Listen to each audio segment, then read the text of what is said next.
feeling so dulled, she did not know what position she was in. Imagine what position she was in. Whether standing or sitting, but the brain, what? Kneeling? Yes. Whether standing or sitting or kneeling, but the brain, what?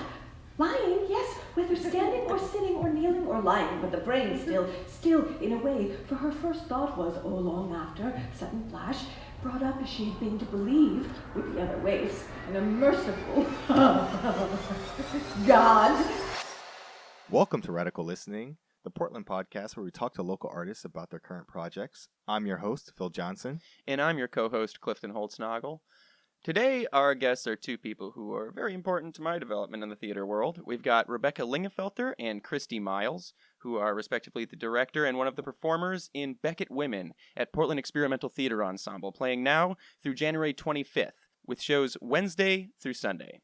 It was really, really wonderful to talk to these two women. I've learned from both of them. They've both been teachers of mine, and I've always really appreciated the work that Pete does. And this piece in particular was just so abstract and beautiful. It was really wonderful to get a little bit more information about it, you know, because it's so deep. That's true. I walked away with a lot of questions, and what's so funny about this episode is they kind of push us to say, hey, those questions aren't even really that relevant to what they were trying to create. Yeah, to a certain extent. Yeah, you know, I mean, I really feel like what they want us to understand is that this piece is about the experience of the piece itself. Yeah. And so I would urge everyone who goes to see it, you know, just kind of like release yourself into it and just be there with the actors, be there with the production, and just kind of whatever you come away with, just take that and enjoy that for what it is. And I would say also get there early, not only because Reed College is tough to park at and you might be at the wrong place.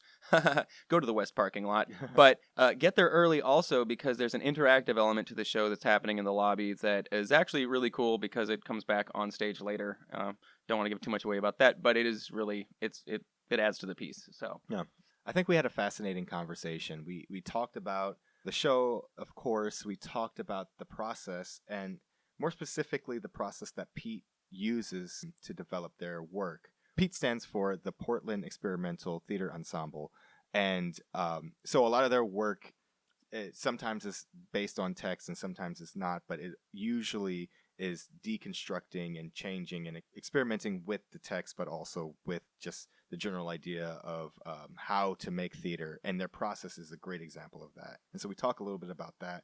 We talk a little bit about their lives and, you know, when did they start doing theater? Yeah. Pete does very experimental work and devises their own shows, but they often also work with very famous text. Like a couple years ago, they did Vanya, and this one is obviously, it's 4 pieces from Beckett, 4 short plays, all revolving around women characters in Beckett. But even when it's a famous playwright, Beckett, you know, we've heard of for a long time, Chekhov even longer, it's not what you expect. It's definitely not what you expect. So, yeah, I'd definitely say check this one out. I've seen a lot of their work, and this is right up there with the best of it. Yeah.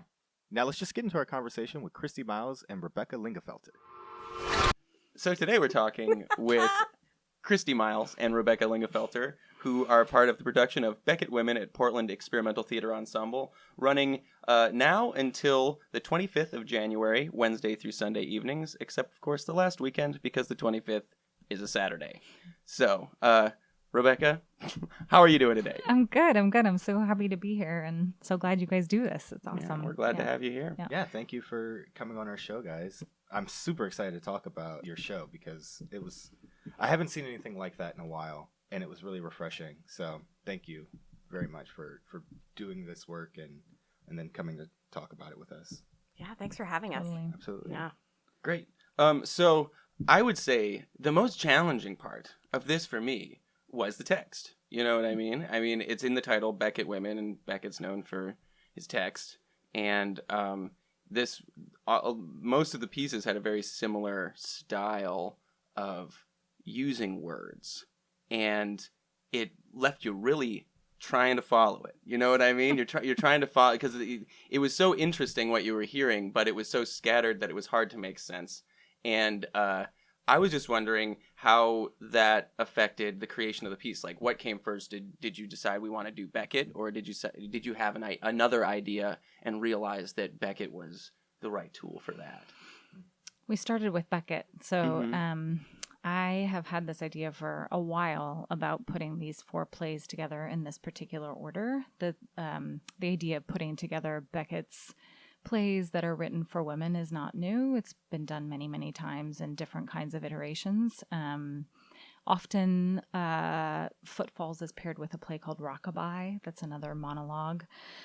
And then Come and Go. Like, those 3 plays are often done together. And sometimes Not I and Footfalls is done together. But this is the first, as I know of, version that has these particular 4 plays.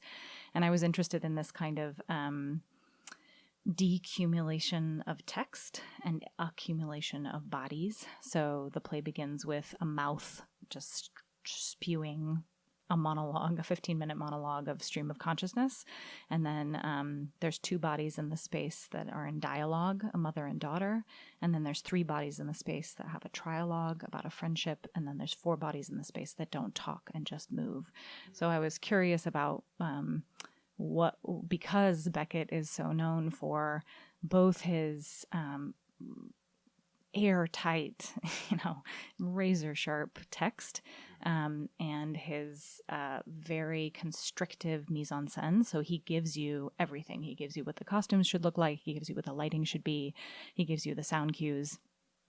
I was curious about putting these 4 plays together and thinking about text and world building in relationship to each other over the course of those 4 plays. And then I was particularly interested in what does it mean to put women's bodies into these plays, women of color, women of different ages, and in this day and age, what does that do to the text? What does it do to the experience of the audience watching the plays? So that was kind of where the curiosity came. And then when we got in the room, the world we built was totally based on the group of people that ended up in the room. So you knew from the beginning that you wanted to start with, like, the mouth. Mm-hmm. You knew that. Okay. Yeah. Is that play written as a mouth saying it? Yes. Yeah. In the original stage directions, he describes a figure on a 8-foot plinth. Mm-hmm. Where the light is such that you can only see their mouth, and they're mic'd. She's mic'd. And then there's a character that Beckett calls the auditor, is on a 4-foot plinth, downstage right or downstage left, and has these kind of gestural movements that she's supposed to do. So that's what's established in the stage directions. But then the really seminal performance of the work was by an actress named Billie Whitelaw at the Court Theater in 1973. And when Beckett directed that version of it, they put her up way floating in this complete darkness. It was a mechanism by which she was strapped in so that her head wouldn't move. She was behind this wall, and it was very, very intense. They actually blacked out the exit signs so that people wouldn't leave. So they would just be immersed. Not so that it would be dark, but so that they wouldn't be able to get out. Yes. So what did that feel like? Because you were the one doing that text. So how did that feel? Like I'm in a void. Yeah. Yeah. Could you see anything? Nope. I can't see anything. That's not true. I see blackness, and because it's elastine, it's spandex, I can see the spandex or the elastic in the material, but it's lit by the light, and so it sparkles. And then the dimension of the fabric becomes another. I feel like I'm literally in the void. It's almost like you're hallucinating a little bit. It is intense, but not as intense. I'm not strapped. I'm kind of strapped in, but I get to move. At least I get to, thank God I get to move. It was really cool when you moved, I will say, because you were fairly static for a long time. And because you were there, I can only imagine, because you were there from pre-show all the way through that long monologue, being stuck in that dark space is probably a long time. But also, seeing you move forward and backward when you had been static for a good amount of time was really cool, because whoa, it can move. It was. I really appreciated the movement of the mouth at times. Yeah, me too. So when you have that much text and you're kind of secured like that, is there how are you engaging with that text? How do you keep yourself connected to it? Are you do you see the words in your mind's eye? Are you what are you doing? I'm living the experience that the mouth is having. Yeah. Really. So it's like this, and that's, the help of Rebecca as director. But like, I'm like, I'm trying to figure out what happened. Where am I? What's the last thing I remember? What's going on? Yeah. What's my life? Like, I'm just one step at a time. I can't think about the whole thing. I just have to start it. Mm-hmm. And trust that the rest will come. Yeah. Yeah. Yeah. But it seems like a pretty intense monologue. It's the hardest thing I've ever learned. How did you go about memorizing that?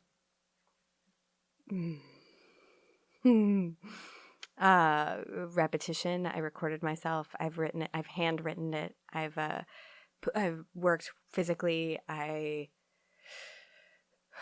All of the above. I've attached it to image, need, and a lot of work with Rebecca. Yeah. Like, why? What is this? Yeah. Why am I saying this? Why? Who am I talking to? What do I need? Do you guys do table work for processes like this?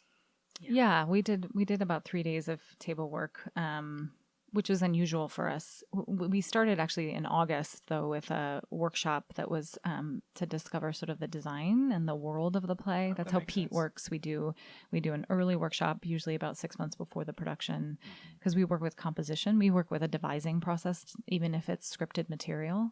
So we do a week of that in August to sort of understand the world and understand the container for the piece, and then when we came back to rehearsals in the beginning of December, we did about three days of table work. So when you sit down for table work, do you guys like how does that look for the monologue? Do you guys like go through line by line and try and derive meaning? Like, do you what are you focusing on with Cristi during that process? In the initial round of table work, it was just to get a sense of the larger beats, like what is happening here, have a sense of the given circumstances, what we think, who we think this person is, and what's actually happening to her. But we didn't do the detail work at that point. We really did the detail work on our feet, standing, moving, putting it in Cristi's body or doing it inside of the puppet mask. Yeah. Partially because I just think like sitting at a table, like you're not able to internalize the sensation of it. I mean, and Cristi described all these different ways that she went about memorizing it. And I feel similarly as a director, I just tried all the different ways I could of trying to access meaning. I mean, Clifton, I think your question is so interesting of like, this language that Beckett has. How do I understand it, or how am I supposed to understand it when it's so opaque, when it's so dense? And I think a part of it is that Beckett is really skeptical of language being able to articulate experience. Do you know that he has as like facile and incredibly brilliant as he is with text, I feel like he ultimately believes that all of these characters attempt to name their experience or bring meaning to their lives through language is ultimately flawed or just not. What do you call it? What do you call it when something is not able to be done? Impossible. Not enough. Like not enough. You say that 1,000 times in the monologue. Yeah. So I feel like Beckett has this kind of skepticism around the ability of language to make meaning in our lives.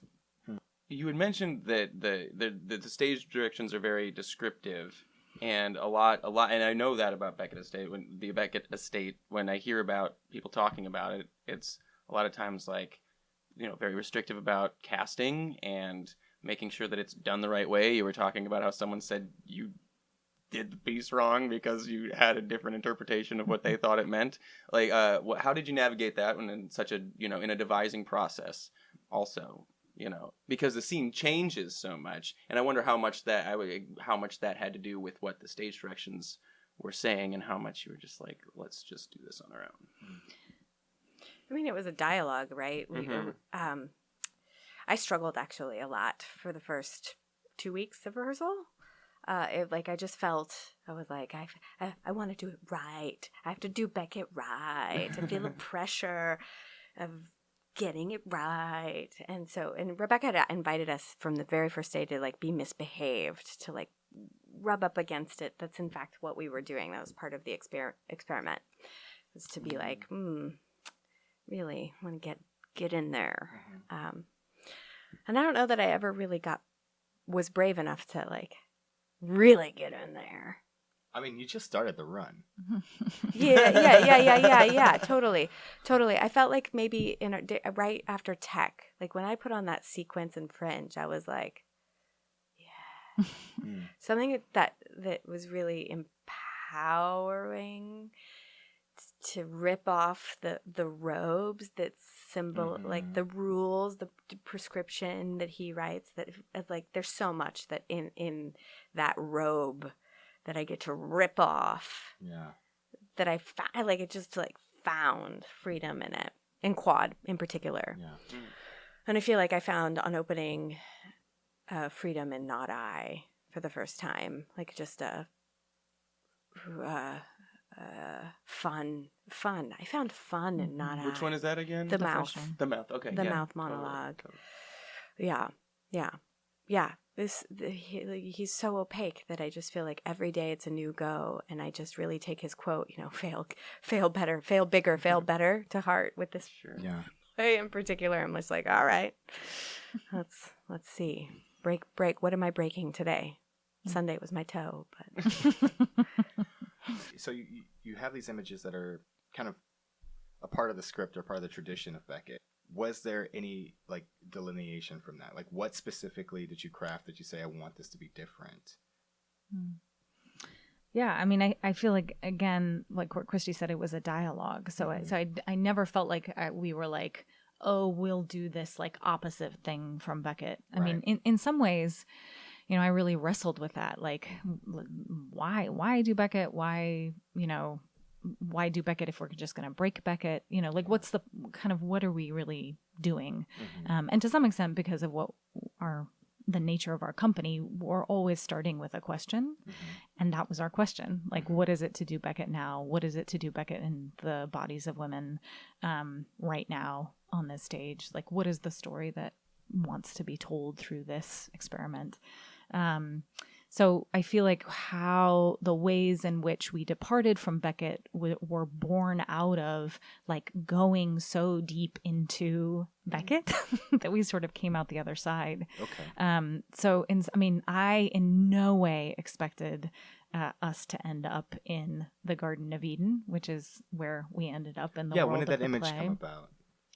I mean, really, it came about not even through the Garden of Eden. So we did a series of compositions in the August workshop that were about landscape and the landscape of the world. And inside of that, there were walls became really important, verdure, greenery, a garden with Cristi made this incredible composition with Chantal of this ivy covered like canyon that they found, and then they had like pink feather boas, it was like disco music. It was like 5 a.m. of a rave. Yeah, it was incredible, and we were like, okay, that feels right somehow. So like, so again with our process, like there's all this kind of layering of image, and it wasn't really until we got in the room with the rehearsal process in early December that all of a sudden all of this imagery of these origin mythologies of the feminine started to really arise from the women in some character compositions, and also from the plays. I mean, every single play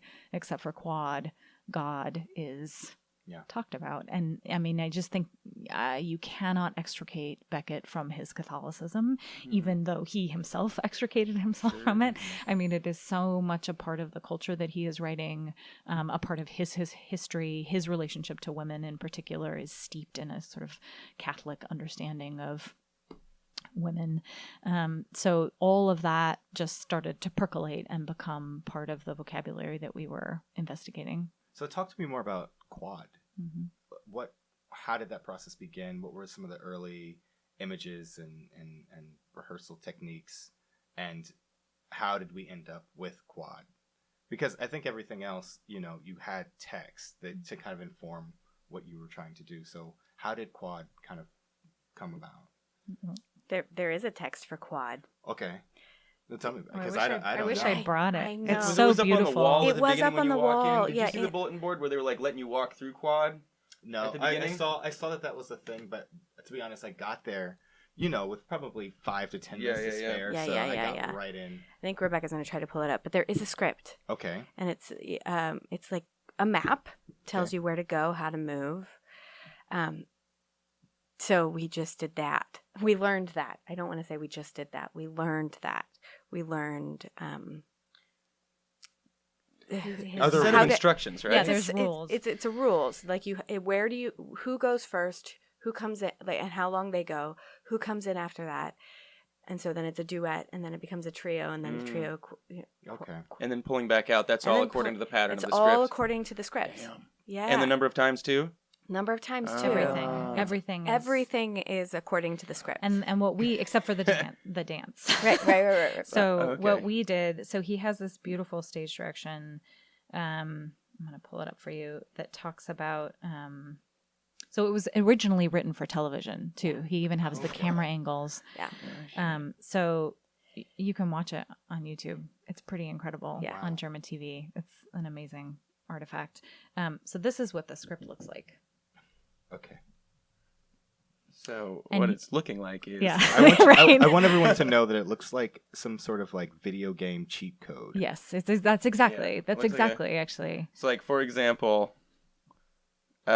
course 1, AC, CB, BA, AD, DB, BC, CD, DA. And that corresponds to like a square where each corner is A through D and the middle is E. Exactly. So, yeah. And Beckett has this beautiful stage direction where he says at the end that the problem of E, which is the center, without rupture of rhythm when 3 or 4 players cross a path at this point. So when the players come to the center At the same time. right, They're always meeting in the center. Exactly. How do you not mess up the rhythm of what's happening? And then he says, or if rupture accepted, how best exploit? And so our There's the freedom. answer to that question is this movement sequence that starts to arise out of it. And for me, I feel like there was something about the idea of rupturing something, the idea of trying to get to the center and constantly being repelled, and then finally just dancing your face off inside of that rupture felt resonant with the themes And of the dance represented what for you? what do you mean? Freedom, or like what? Yeah, I hope that audiences get what they would want out of it. Right. I mean, for me, to some extent, it has to do with, we called it a rage dance at one point. Or thinking of it a little bit like a haka, or like some movement that is rhythmic, that is dance, but that is also a kind of battle. And so like thinking about the ways that we fight, the ways that we're fighting, the ways that we're resisting, and that sometimes resistance can be dance, felt really resonant with a lot of the conversations we were having in rehearsal. Yeah. I mean, the haka really spoke to me. And then conjuring, like there's a conjuring of spirit for me that I like. That's what I'm. Okay. One of the things I'm just like, I want to get to that effing center. It's Right. timed so well. Like, for the fact that he wrote out the number of times and everything, like, really speaks to, like, he had an idea of how it should look. And its duration is such an element there. You know what I mean? That by the time it breaks open, you're like, wow, I thought this was going to end like 2 minutes ago. And now it's like, I'm so excited again. Like, you know, because it's like add in. And then they're just like, they're all there. You know? They're just all there for a long time. And then it just like, something just breaks open. And yeah, I don't know. And kudos to the sound design, because I thought that supported it so well. How much of that is in the script? It's all in there. I It's mean, so all in not the the script. exact. Obviously, It says chimes it's or percussion. Okay. So it's actually again originally written as a television piece with 4 percussionists in the studio with the performers. Each performer has their own percussive rhythm. Yeah. Each performer has their own light color. tool. I think I saw that. which is in the With pixel the- tape with the in the version LEDs we and did. stuff. Yeah. Yeah. That made sense. That came through to me. I saw that. I was like, okay, so that color is associated with that. this person. Yes. Yes. I mean, there's just so many elements Yeah. to take in at that moment. Yeah. And again, it feels so, I don't want to say deconstructed, but maybe avant-garde, that you're just kind of enjoying the party of it all. Great. So you're like, Yeah. I don't want to derive meaning from this. I don't want to make connections right now. I just want to watch these people do this task. But yeah, a couple things I did kind of make those connections with. Yeah. Great. I love you guys hopping off of the stage. Your Me eyes too. got so big just now. I mean, I like the image of Chantal. She does this glorious after our second round together. She like just flies. She flies. Yeah. She falls upwards off the stage, and it's breathtaking. Every time it always catches me, my breath. She's so amazing. And I do want to mention Amber Whitehall, who did Yes. who was our movement director. So the choreography at the end was hers, and she brought it in. And again, this is very true to the way that Pete works. She brought that little piece of choreography in maybe day 2 as a kind of like, I don't know where this is going to be in the piece, but the dance, yeah, like, I'm just gonna bring it into the room. And that itself was inspired by this movie. What is it? Ukrainian? Where's it from? Romanian? Something Romanian, I think maybe this. 1960s beat movie called Salto Oh boy. that Peter Cassander brought in as being just of the same period as Beckett, and just was like a piece of source material that we were playing with. And so Amber derived some choreography from that and made that dance, and we never knew at the beginning where it was going to fit. And then all of a sudden it was like, well, obviously it goes there. So it was a really lovely kind of iterative process of watching those layers. Did Amber also do the choreography? I can't remember all the names of the pieces, but the choreography when you guys are like kind of reaching over each other, all of that, or is that in the script? No, it's not in the script. We found that in the bodies. Okay. So in the script, they just whisper to each other, but they started to find this like Rodin like kiss thing, and I was like, well, that thing feels really compelling. Speaking of sculpture, that lion, in the back, I guess. Well, the beaded curtain, first of all. Oh, yeah. My goodness. But it was like, you were like teasing what was back there for so long. I'm like, am I never going to get to see what's back there? And I was like, dang, that's cold. Like, I thought I wasn't going to get to see the set behind the curtain. And I was like, that's maybe part of it. And then when I finally got to see that was really cool. But I don't know, just the reveals were great with that. So. Oh, yeah. I mean, another shout out. I think Peter did an amazing job. I thought that and the tying it into, because it's supposed to be a log, and what is it supposed to be mostly? Is it supposed to mostly be a log, or is it supposed to mostly be a statue? In the script? Yeah. In the script, it doesn't say a log. It just he specifies that you actually shouldn't see it. So that the object that the 3 women are sitting on is small enough that the 3 bodies cover it. Okay. And we obviously did not do that. Right. We actually found the part that you're sitting on cannot be seen by the audience. This is a little like inside sneak peek right here on the podcast. We're in the director's cut edition. Exactly. But we actually came up with the lion statue idea because apparently Beckett's cousin went to Miss Wade's school for girls, and there was a lion statue in the schoolyard that they used to sit on and have like games and stuff. So we just asked the designers if we could get a lion. And then Peter and Maggie Heath, who was our props designer, created that incredible What was it made of? object. Foam. Because I was saying you guys were sitting on it. It looked very heavy. And then you just kind of like lifted it up and like moved it off. And I was like, oh, I guess it's not heavy at all. It's foam. And then it's this process of fiberglass and paint that Maggie does. That's just incredible. So it creates a really strong kind of frame. Shell. Almost like some kind of like advanced paper mache. Exactly. No, it's exactly what it is. Yeah. Awesome. I want to know more about the process of putting things together, of devising with production, because you're mentioning it, and I've heard it before that this is something that Pete does. So what does that look like? And you bring in technicians early. You guys talk through design elements early. Does that mean that you start your rehearsal process with these design elements in the room, or what does that mean? Yeah, so we have been together for 8 years, and we've like always committed to being in the room together for our workshop. I think, like Rebecca said, our workshops are huge in our conversation. It's where we discover world, or at least vocabulary, common vocabulary, and start to get inklings for images and all the seeds for what always end up in the final iteration of our productions. So workshopping together and having the designers in the room for that workshop period is so luxurious and vital, and allows us all to just play. Like, they perform, we design, and we've said early on, like, we get to speak into everybody's process. So we're it's like being the best part of being 9 and 10 again with your buddies. You know, it's like just playing. How long does that last usually? About a week. Okay. I mean, that's not true. It's like 4 days, 4 to 6 days, depending if we're lucky. 6 days, but. And sometimes, like with Deception Unit that became Our Ruined House, like that was a 3-year 3.5, process. yeah. Oh, wow. And we Tuned made on the like same material for a 3 while, right? versions Yeah. of the play until we finally got to Our Ruined House. So you could think of that as like an extended workshopping process. Okay.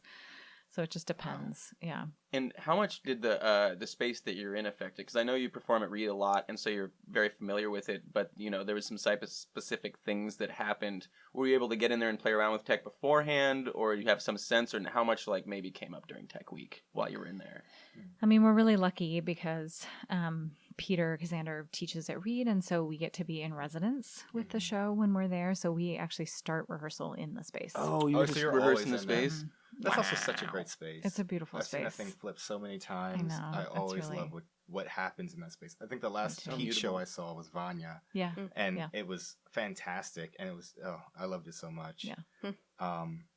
So I also want to know, so what images outside of the text, like when do you start nailing down images and movements and things like that? Do you do that in the first process, or did you come away with that first workshop and say, okay, we know we want to do this way, that, you know, outside of what the text kind of asks you?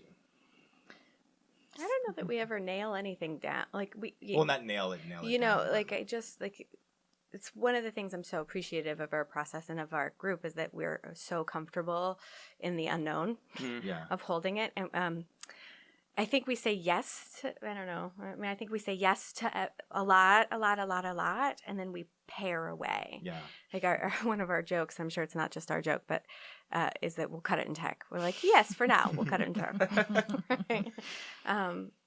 So it seems like we have an accumulation. Like we're like, yes, Right. that seems it too. That seems it. And then as we start to rehearse, we start to carve. Yeah, I'm always surprised when I watch the show after we've made it, like when I see it with an audience, how all of these memories of compositions like come flooding back in a way that like none of it was intentional.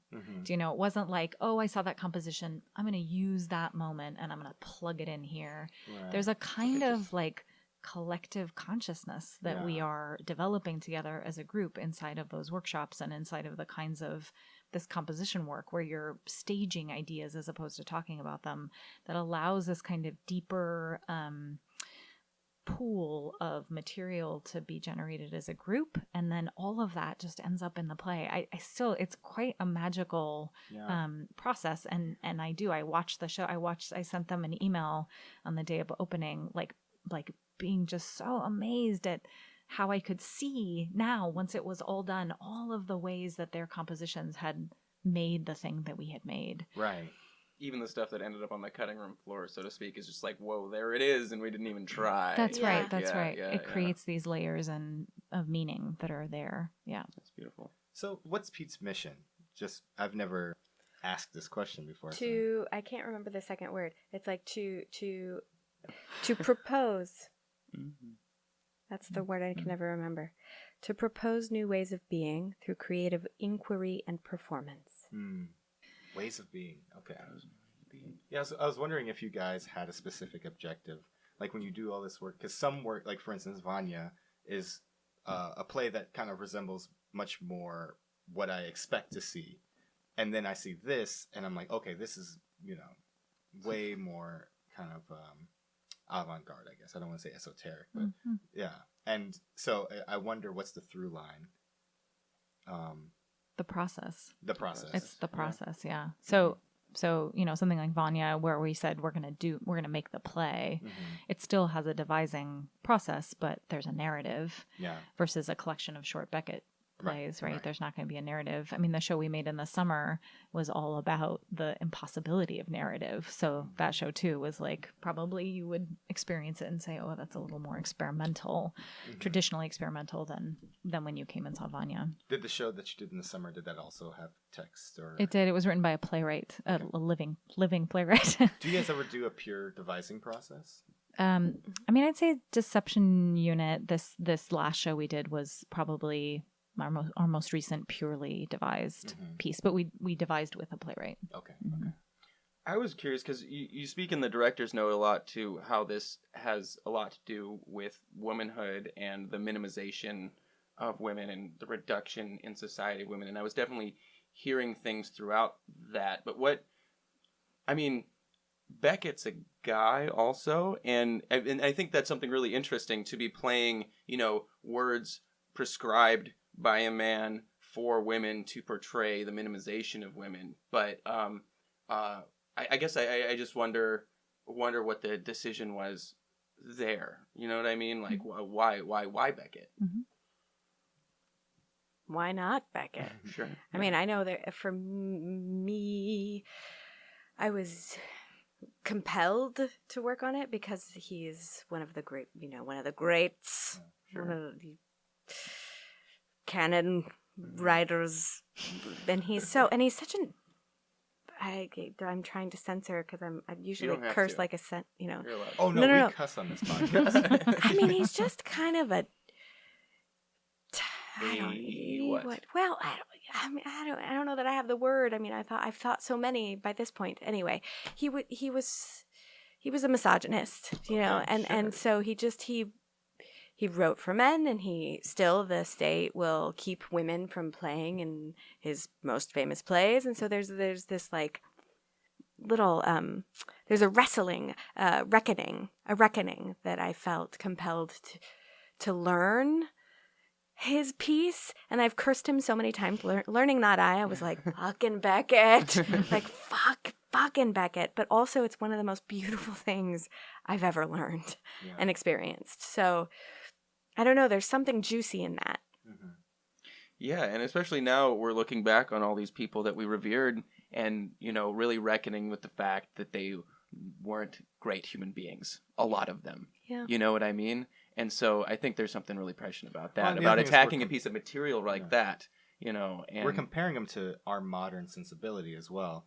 So it's kind of hard, it's like, is it Ibsen, the first feminist playwright? You know what I mean? So it's like, well, what, an awful person probably by any comparison of today's standards, but, it's kind of hard to, it's weird that we're doing this now because we're going through kind of history and we're saying, okay, so all these people by today's standard are bad people.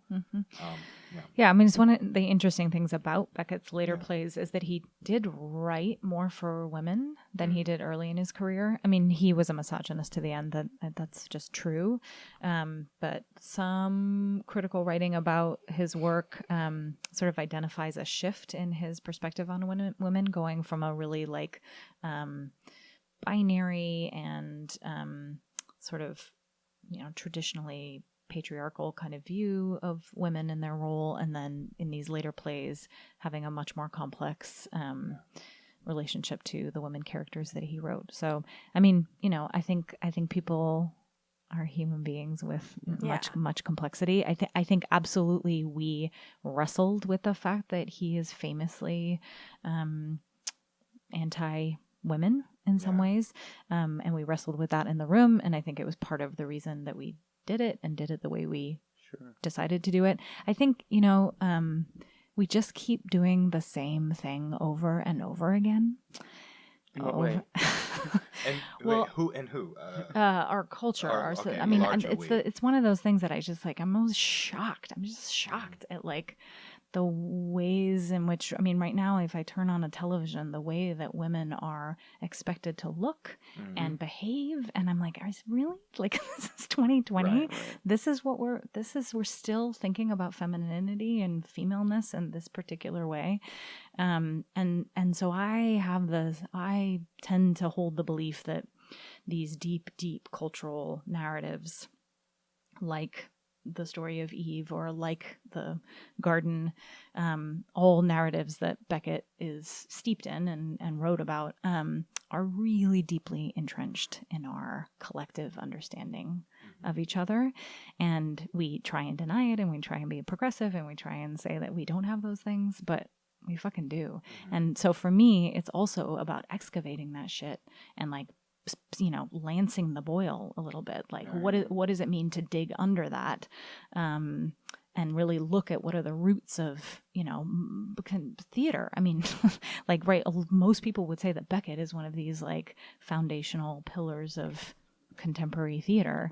And so the opportunity to kind of say, well, what does that mean? What does that mean in terms of, you know, equality and the way we think about women and our world. That was why.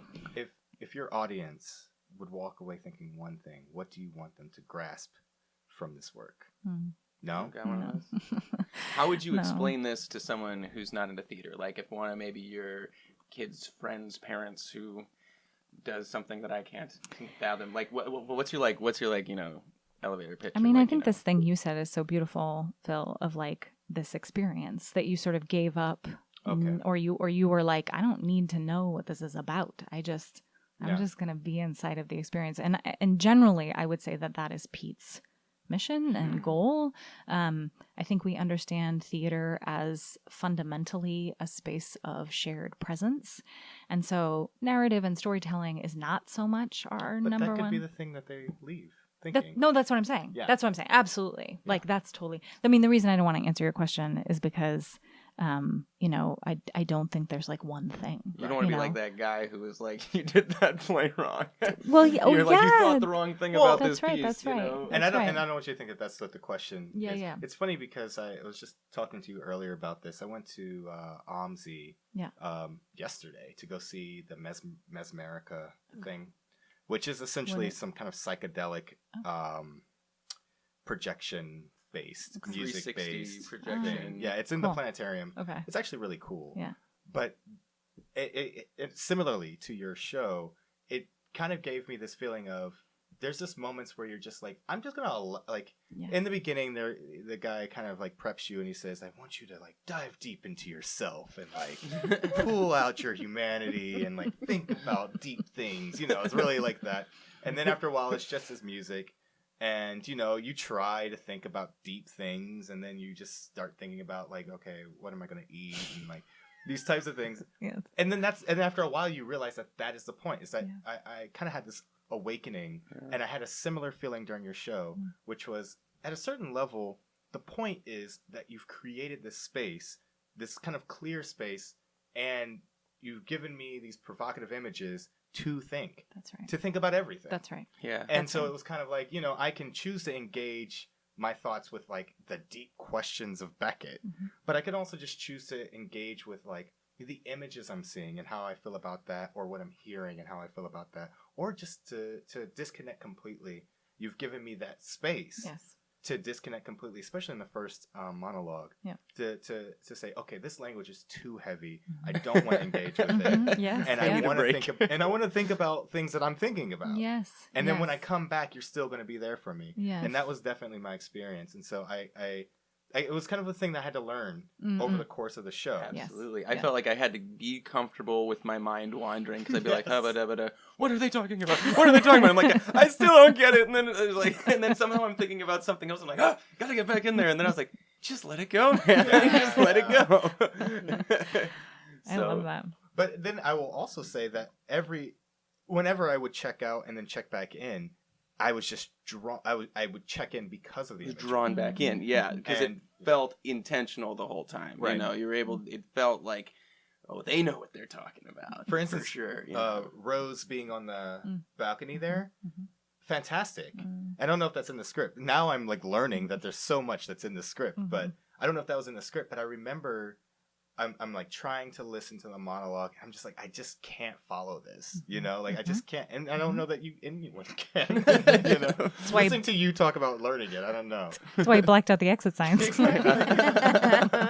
And so then I'm like, okay, so I realize that there is no through line, that it is just digressing. And so I'm like, I don't want to force my brain to try and create meaning from something where there is no meaning. So I'm going to explore. And then immediately I'm drawn to Rose. And I was just like, that image right there is like, it's so powerful and so subtle. And I remember looking around and saying, no one else is even looking at this. And it's just me. And so then I intentionally watched it for probably like half of the monologue. I was like, I'm just going to sit here and watch this actress stand there and listen, you know. And so there was just, I think that was so cool because it just gave so much room for, you can kind of, it's like choose your own adventure, like whatever you want. Beautiful. Yeah. I mean, you're like our ideal audience member, Phil.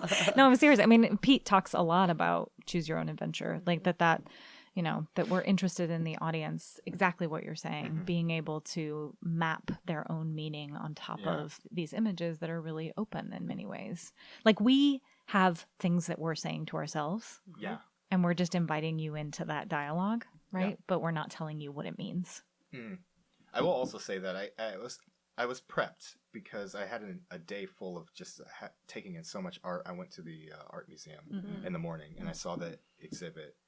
And so I was just kind of like already in this mind state of just like, you know, there are things that are going to be abstract. So just get ready for that. And, you know, just like, and I walked in there and I was just like, yes. I'm ready now. Just the mouth on stage. Yeah, this is what I'm here to see. Yes. I'm curious. So how you guys said you've been with Pete for 8 years? How did Pete start? We found each other through the training. Okay. We all have a shared training of Suzuki technique and Viewpoints technique. We all studied with the same teachers at various times in our careers. And then we all found ourselves living in Portland and found each other through the work. And how could you say that Portland has changed the way that you make theater? Like, living in Portland now for this period of time, do you feel like that has informed you as an artist? Yeah, I mean, I can say that because of the company, like the way that we've worked in the past 8 years and the way that I've grown in the past 8 years is because of these people that I spend my time with. And the way that we spend time and grapple and make work and feed into one another. That I just am ruined for anyone else. I go into another room and I'm like, what are we doing sitting around a table? Yeah. So were you guys like theater kids in high school or like anything like that? When did you guys get into theater? I was a theater nerd. I moved a lot. Be proud. I know. I am. I mean, I made it my career. So obviously, I moved around a lot when I was young. So like every 2 years or so we would move. And so I feel like I was constantly searching for community and home and, found that like in junior high and like my junior high play. And I was like, oh, this kind of way of being together with a group of people feels really right to me. And really, I never stopped doing it. That's interesting. How about yourself? I found it in high school. I was a really bad student growing up, and I was in a new school, private, all-girl Catholic school, and the only way to meet boys, I'm so embarrassed to admit, that's a really good point. to do the musical. It's fundamental. Yeah, so I did the musical, and then it was like the one place where I was successful without help. And I was like, oh, and then I had friends real friends for the first time. Wow. So similar, like community and just success, and I found an identity and freedom to be myself. Is there anything that you guys look forward to in this work that you do? Like, is there something that you're like, oh, once once I start working on that project, or once these ideas I've have, once I put them together and da-da-da. I don't know, because you do such experimental work, I guess. So I maybe it's different for you. In terms of what I look forward to in the process? Well, usually what I ask is there a passion project? Oh. That you want to work on. But it seems like in experimental theater, every project is pretty passionate. I think that's right. I mean, I think that's right. And again, I feel like it's so much about the process. I mean, I often joke, and I feel like I'm like this maybe more than some people in the company do have like certain texts or certain plays that they really want to work on. And I feel like I could make a play with these people about anything. Yeah. Like I just sort of, that the content is a pathway or a conduit for always for the thing that is inside of us that wants to be told, and somehow I feel like it doesn't really matter always, and that the actual thing, the thing that is so incredible to be a part of, is this process of dreaming together with a group of people in this state of collective unconscious. I mean, it's just like miraculous. It's the closest to any kind of spiritual practice I've ever had in my life. And this particular group of people, it really works with. Was there like a moment for you in like working together where you were like, wow, yes? Or has it always been like that from the very beginning? Because, sometimes some things can almost feel too good to be true. And I can imagine that being with some way with theater companies, because, I don't know, living in this town especially, like you work with people and they become your best friends and then they move. Or whatever happens. Things fall apart so easily. And I mean, is it just your shared background and love of this type of creating that keeps it together? Or, I don't know. I guess, what was it that really made it seem like Pete is the thing? You know what I mean? I mean, we said for a while, we just kept saying, like, we met for a year before we made anything. We just met to talk. And every time we talked, we were always like, me too. It was undismissible. Like, it was like this, like a little too good to be true. We're a little like tentative. Are you just saying that? Yeah. Is it true? And then we made our 3, and we're like, that was really rad. And then also, but was it during our 3? It was before our 3. It was before our 3. So we had committed. We did a workshop of our 3. Which was really freaking rad. And then we did a workshop for Northwest New Works of Song of the Dodo. That was the first devised piece. This is all fuzzy for me because I just had Estella. I actually wasn't a part of that one, but I think it was through Dodo, and then through the workshop of Dodo and making the Northwest New Works iteration of Song of the Dodo, that it became undismissible. And then doing the production of R3, and then doing a production of Dodo, that it was like that year of talking and really just retreating and like really trying to be like, is this real? That we were like, oh no, this is real. Right? Yeah, I agree. And then I feel like our relationship with our designers really grew when we did The Journey Plays the Whole Thing, which was a series of 4 pieces based on Moby Dick, or inspired by Melville. And there was something, we did this 2-week workshop. So that was the first time we ever did one of these design workshops. And we did a 2-week workshop where we just exploded all of Moby Dick to like all of, plenty of it there, just splatted it, across and it was one of the most transformative experiences of my life. Designers led days, led workshops, like costume designers led writing workshops, sound designers led composition and movement workshops. I mean, it was just an unbelievable kind of synergistic amalgam of all of our interest in the art form. And it was really, and I think a lot of trust was built in that, over the process of those 4 plays, that then now I think is reaping results like what you saw with Beckett Women, like that, like the refinement of what we're able to do now through that process is much better. So you feel like you're kind of hitting a stride now? I do, and to some extent we're producing more because of that, right? Like we're we're in it enough now that we actually can produce more than one show a year, which is what we're doing for a while. And it's great to see something regularly from y'all because everyone loves it. It's true. It's true. I hear from plenty of people, and not just, people in my circles, but just around town, that Pete is probably the most interesting theater maker group in Portland. And so that kind of made me run to your shows. I was like, okay, well, let me see what's going on. Let's see and I haven't been disappointed yet. So definitely. Thank you so much for your work. Yeah. Let's take a break. Hey guys, I just wanted to take a second to talk about our show sponsors. Coho is a theater that's located in Northwest Portland, and their mission is to broaden perspectives and cultivate empathy through vibrant and intimate productions. If you're looking to get involved with Coho or interested in seeing a show, you can check them out at 2257 Northwest Raleigh Street in Portland, Oregon, or you can look at their website, which is cohoproductions.org. Our other show sponsor is virtualsonicreality.com, which is a production company that specializes in recording and audio format entertainment, such as podcasts and audio dramas.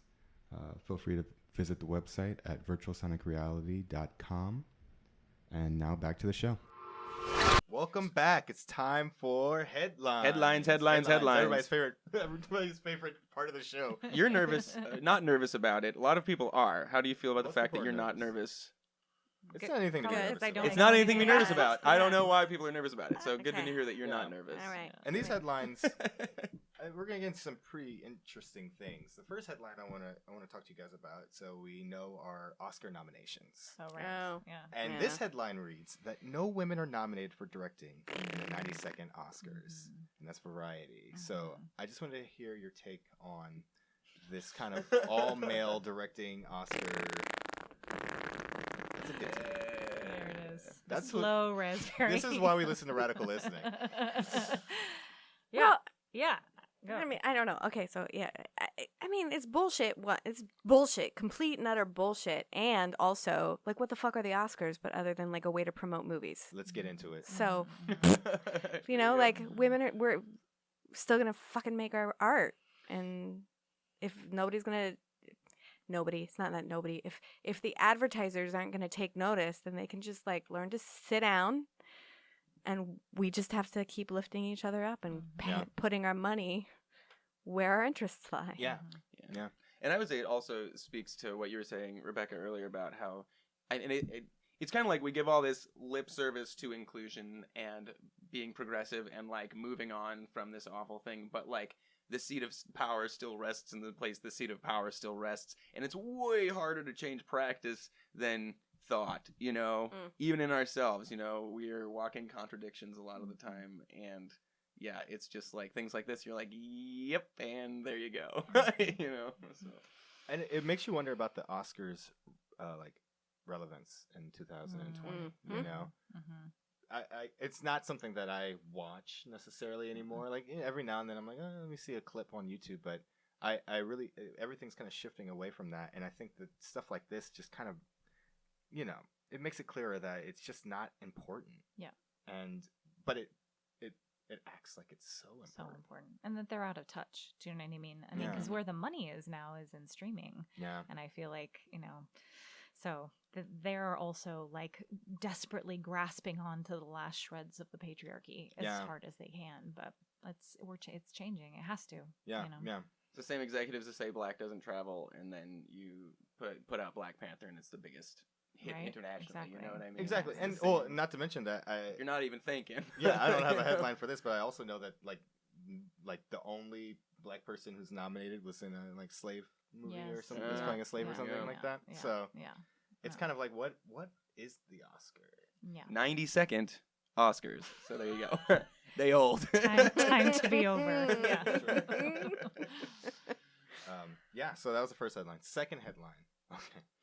A conservative mom slams Burger King for using the D word in a commercial. That's CNN reported that. D word. The D word is damn. I had to look it up too. I was like, what do you mean D word? Because the D word is just damn. It's not even the D word. I don't know anyone who's ever referred to it as the D word. Yeah. I remember in kindergarten, someone called it the D word.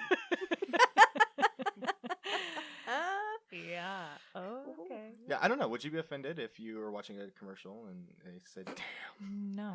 Well, with your children, I guess. Maybe that's the... My asterisk. child's third word was the F-bomb. Okay. Was it the word the F-bomb? Or No, it was Yeah. the actual the word. And then that's when we started Was to that be a like, proud moment? yes, for me. And then also both me and my husband looked at each other and we were like, okay, you can only say that at home. We have to talk about words you can say at home and words you can say elsewhere. Did you use it like properly? You know, No, I mean, like, I think it was just like a in like repeat. "Arr!" She was just a repeating, and then she said the mother F-bomb. Oh, What? Mm-hmm. Okay, first Like, of all... I sailor right here. I'm telling you, no censoring. You've been pretty good this podcast, with that kid. Oh. Yeah. That's hilarious.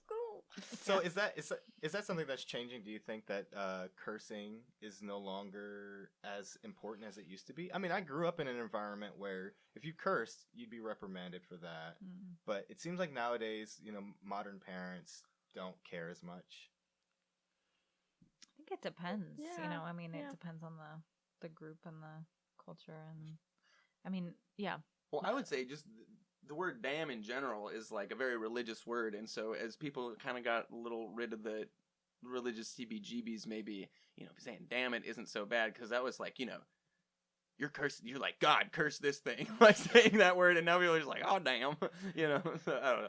Yeah. That's true. This Something is to kind do of with like that. conservative, like virtue signaling. Yes, exactly. Yeah. Exactly. I mean, I feel like as actors, like the use of the word, the F word, is like so much a part of Yeah. our vernacular. vernacular that I sort of feel like I don't have a really realistic view of how people use cursing in their lives. That's Yeah. true. I don't know. I think that cursing is one of those things that I remember being like, oh, well, these are just words, so who cares? That's right. But I mean, hey, we still police a lot of Words. words. Yeah. Words have meaning, right? Yeah. That's true. It's true. My mom's from Mexico, and she would curse in Spanish, and then she has this one catchphrase in English. She still to this day does it, and she would like. She's so funny. So, okay, anyway, I'll tell you what it is in a second, but I want to tell you the story. She would do it in Spanish. Like, she would curse in Spanish or yell at us in Spanish so as not to, like, embarrass us in front of our people. And, but, like, she didn't change her tone of voice. So, You knew what's up. right? Like, it was very clear. Anyway, and so when she curses in English, she always says the same 4 words in the same way. She goes, shit, damn it, shit. And it's always the same. It's always like, shit, damn it, shit. And like, one time in high school, I made her so angry that she flipped them. Yeah. She said, damn it, shit, damn it. I was like, oh, wow, she's really you're mad. like, Oh, man. It's like using your middle name. Yeah. I have 6 names, and Well, she says them in like 3 seconds or less. But yeah. Oh God. Yeah. That's how you know you're in trouble. Oh, my God. Well, I do hear that if you're raised bilingual, that the non-American curse words are worse. Everybody who I talk to who is, who has different nationality, they say, oh, when my parents use, Oof. the other one, then it's then on. Yeah. Is that Yeah. true? Yes. Yeah.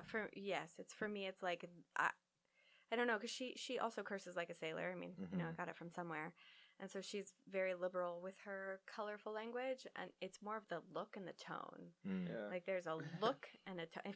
I call it the finger. If she like. Twists it. Yeah, Gives it it's the like good- she does the finger, and it's like look. Then you're like, okay, I'm sorry, it was that one. That one crossed the line. That's hilarious. Well, those are the 2 headlines we have today. Let's move into plugs. Is there anything that you want to plug? Anything that you want people to know about? Yeah. I mean, Well, Anything you want to yeah, plug? I'm gonna see Linda Austin's show. yes, this week. Good. Let me just A get her- World? Performance A Works World. Northwest. Performance Yeah, Works Northwest. Yeah, I always love everything she does. Amazing. She's amazing. She's awesome. Yeah. I'm really excited. I mean, our local band who's making it out there, but I'm gonna plug Ila Bamba because Lusa Lena Mendoza, I love you. So yeah, listen to Ila Bamba because they're rad. What else? Like, What do you guys have coming up? Well, Summerfest with our new show Weather Room, but that's really not our title. The title It is right now. It is right now. Mhm. We're not going. You don't need to know. Okay. Working title. Working title Weather Room. You'll be at Coho this summer at Summerfest. Mm-hmm, July, and then after that, we don't know where yet. But our other show is Fronteriza, which is a show that we've been developing for the past year and a half about juxtaposing me growing up on the southern border in El Paso and the current immigration crisis that has been taking place there. El Paso, wow. Yeah. I didn't know. Wow, we should think about that. Yeah. Well, yeah. Yeah. You'll have me back. Yeah, we should. Right before Fronteriza. We'll come back. Yeah, that sounds great. Yeah. Anything else? I mean, Fertile Ground's coming up. Yeah. Yeah. Everyone see that should stuff. check out all the things. Stepan Šimik is doing a reading of his Yes. show. I love we just look at the calendar. I know. That's Oh, Frankenstein's happening, Yeah. which is super exciting. I'm in that now. You are? As of 2 days ago. Oh, that's amazing. So I'm going to be doing Frankenstein and then Found Dog here at Coho. So there's my plugs. That's amazing. Back to back here I love it. Well, Coho. I guess What are the dates? What are the dates? The dates, Frankenstein opens on the 25th of January, and we run 2 weekends. We have like a Saturday, Sunday, and then we have like a Thursday, Friday, Saturday, Sunday with Sunday matinees at 2. And then Found Dog opens on Valentine's Day. A great show to bring your date to about living in the Pacific Northwest and the need for intimacy in our lives and how important that is and all the various forms that can take. Beautiful. Yeah. I got one more thing I want to plug. Please I want do. to plug the Institute for Contemporary Performance, which is our training program. We have a Festival of New Work coming to the Coho in May, and also just plug that applications will be open soon, and that if people want to learn how to make their own work or to learn more about the Pete way of making work, they should come to ICP. Yeah, That's some right. of our first guests were ICP grads plugging their showcase. Awesome. So, yeah. I'm a grad. These people will teach you.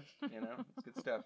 I'm going to plug Schoolgirls Yes. at PCS. Starts January 18th and runs to February 16th. And that is my sound design. But I also saw Hedwig, and I have to plug it because it was so Although good. it is pretty much sold out. I got the last ticket for Thursday. Oh, and you're gonna see? Yeah, I'm going to see it It's gonna be Thursday. so I fun. can't wait. But I looked, all the evening shows are sold out. Really? So it's just the Thursdays available. So Wow. get I'm your glad you said tickets that. Yeah. today. Yeah, So, and that runs to February 23rd. I heard they may be extending, though. they should. Yeah, they definitely should. That's amazing. Um, That's amazing. Yeah, that show, oh my God. It's so good. And, like, the energy is good. And I didn't sit on stage because you can sit on stage, but I sat just far enough where I felt like I could feel the intimacy of the space. And I can't give DJ enough credit. I mean, Ithaca, I can't give Ithaca enough credit as well. But DJ, as a person who comes from, the apprenticeship right into a role like this, I was impressed. It's so I was exciting. very impressed. I'm so excited. So definitely check those shows out and keep listening to Radical Listening. Oh, yeah. Yeah. Thank you guys for coming on the show. Thanks for And- having us. Yeah. Absolutely. Thank you so much. And good luck with your run. Thank I hope you. everyone sees it. Absolutely. Come see this show. It's really right. good. It's really good, And guys. one more time, Beckett Women. Yep. From Portland Experimental Theater Ensemble, playing at Reed College through January 25th, the Saturday. There you go. Look it up online. Get your tickets. Thanks, y'all. Thank you for listening to this episode of Radical Listening. If you have questions or would like to reach out, feel free to reach out to our email, which is radicallisteningpodcast@gmail.com, or visit the Coho Theater website for more information. And thanks for listening.